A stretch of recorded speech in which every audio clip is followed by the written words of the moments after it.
حضور مفتی رفاقت حسین علیہ رحمت و رضوان کی محفل میں آئے ہو.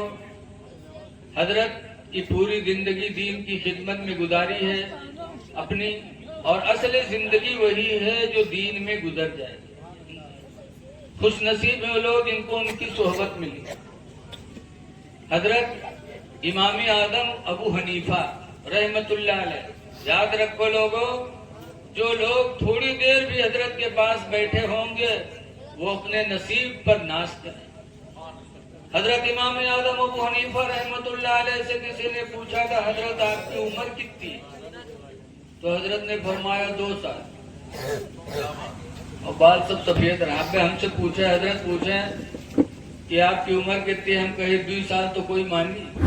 بولو بھیا. امام اعظم سے پوچھا گیا آپ کی عمر، تو کہا 2 سال. خالی آپ کی عمر 2 سال؟ تو حضرت نے فرمایا میری عمر تو بظاہر 60-65 سال کی ہے، لیکن حقیقت میں اپنی عمر 2 ہی سال مان رہا ہوں. کہا کیوں؟ کہا زندگی میں 2 سال مجھے حضرت امام جعفر صادق علیہ الرحمہ کی صحبت میں رہنے کو ملے. تو جو 2 سال حضرت امام جعفر صادق کی خدمت میں میرے گزرے، اصل زندگی میں وہی تصور کرتا ہوں، باقی زندگی کو میں بیکار سمجھتا ہوں. امام اعظم ابو حنیفہ نے ذہن دے دیا کہ اصل زندگی وہی زندگی ہے جو کسی اللہ والے کے دامن کے ساتھ لگ کے گزر جائے. اے لوگوں، خوش نصیب ہو، اپنے نصیبے پہ ناز کرو. پیر ہو تو کیسا ہو. آج کل بہت سے بابا دے یہ گاؤں میں ہے وہ لوگ جھٹا جھٹ مرید ہوئی جی.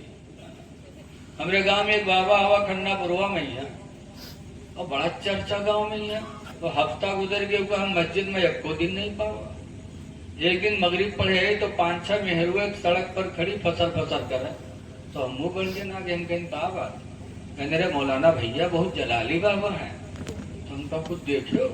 کہنے رہے مولانا بھیا وہ ایک بیڑی نہیں پیے تھے مولانا بھیا، پورے بنڈل مانگ لگا کے پیے تھے. بہت جلالی بابا ہیں. تو ہم کہا جلالی بابا ہو کہ جلالی دروا ہو؟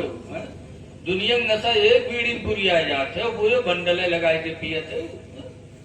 یہ سب چیز دے کر یاد رکھو بغیر علم کے کوئی ولایت پا نہیں سکتا. کوئی جاہل آدمی کتنوں بھی عبادت گزار ہو جائے ولی نہیں ہو سکتا. ولی ہونے کے لیے ضروری ہے کہ علم ہو. عبادت جبھی ادا ہوگی جب علم ہوگا، ورنہ تو بہت سے لوگ نماز پڑھتے ہیں. ایک گاؤں رہا، گاؤں میں جلسہ ہوا.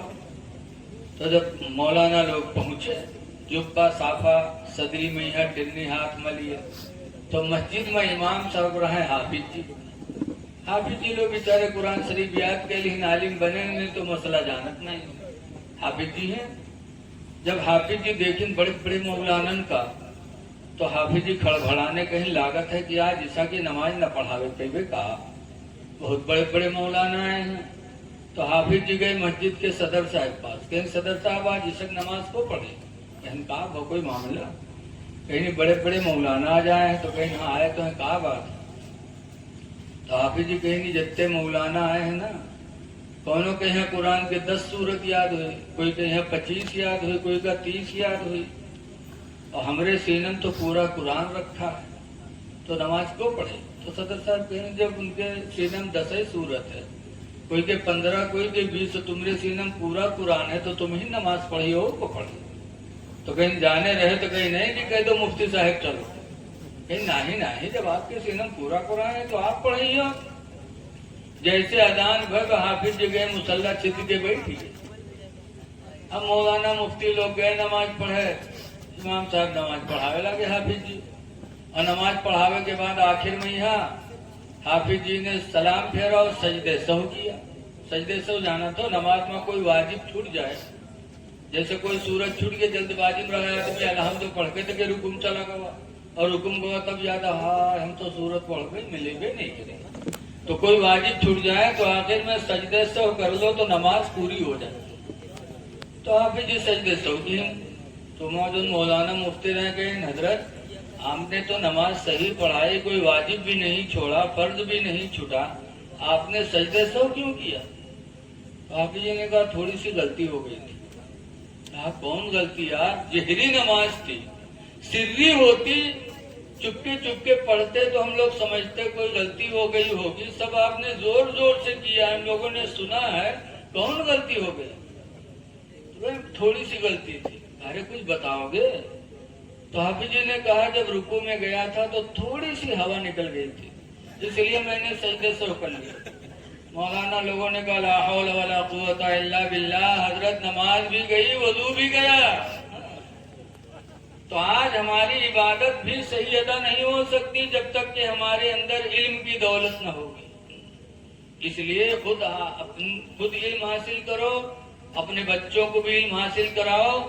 اور ایک بات اور سن لو، پھر میں اپنی تقریر ختم کر رہا ہوں۔